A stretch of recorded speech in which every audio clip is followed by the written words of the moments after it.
ಶ್ರೀ ಗಣಪತಿ ಶಾರದಾ ಗುರುಭ್ಯೋ ನಮಃ.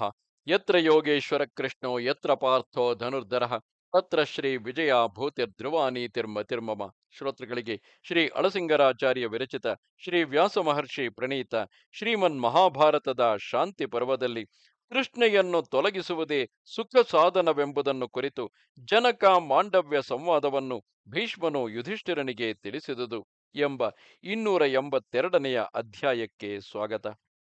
ತಿರುಗಿ ಯುಧಿಷ್ಠಿರನು ಭೀಷ್ಮನನ್ನು ಕುರಿತು, ಓ ಪಿತಾಮಹ, ಕ್ರೂರರಾದ ನಾವು ಧನಾಶೆಯಿಂದ ಪಾಪ ಬುದ್ಧಿಯುಳ್ಳವರಾಗಿ ಮಕ್ಕಳು, ಮೊಮ್ಮಕ್ಕಳು, ಒಡಹುಟ್ಟಿದವರು, ಜ್ಞಾತಿಗಳು, ಪಿತೃಗಳು, ಸುಹೃತ್ತುಗಳು ಇವರನ್ನೆಲ್ಲ ಯುದ್ಧದಲ್ಲಿ ಕೊಂದೆವು.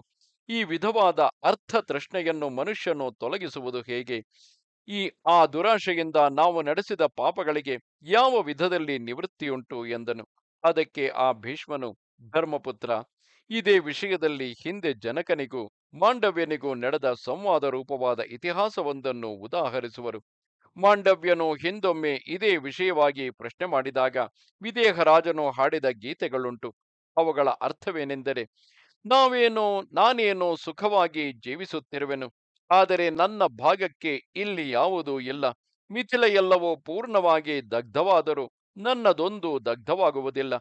ಸಂಪತ್ತು ಸಮೃದ್ಧವಾಗಿದ್ದಷ್ಟು ಅದು ಹೆಚ್ಚು ದುಃಖವನ್ನು ಉಂಟು ಮಾಡುವುದು. ಅಲ್ಪ ಧನವಾದರೂ ಅಜ್ಞರನ್ನು ಮೋಹಗೊಳಿಸುವುದು.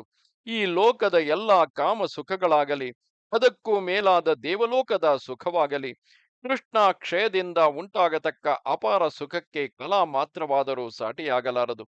ಬೆಳೆಯುವ ಕರುವಿನ ಕೊಂಬು ಅದರೊಡನೆ ವೃದ್ಧಿ ಹೊಂದುವಂತೆ ಮನುಷ್ಯನಿಗೆ ಧನವು ಹೆಚ್ಚಿದ ಹಾಗೆಲ್ಲ ಅದರ ತೃಷ್ಣೆಯು ಹೆಚ್ಚುತ್ತಿರುವುದು. ನನ್ನದು ಎಂಬ ಅಭಿಮಾನಕ್ಕೆ ಪಾತ್ರವಾದ ಅತ್ಯಲ್ಪ ವಸ್ತುವು ಕೈಬಿಟ್ಟು ಹೋದಾಗ ಅಪಾರ ದುಃಖವನ್ನು ಉಂಟು ಮಾಡುವುದು.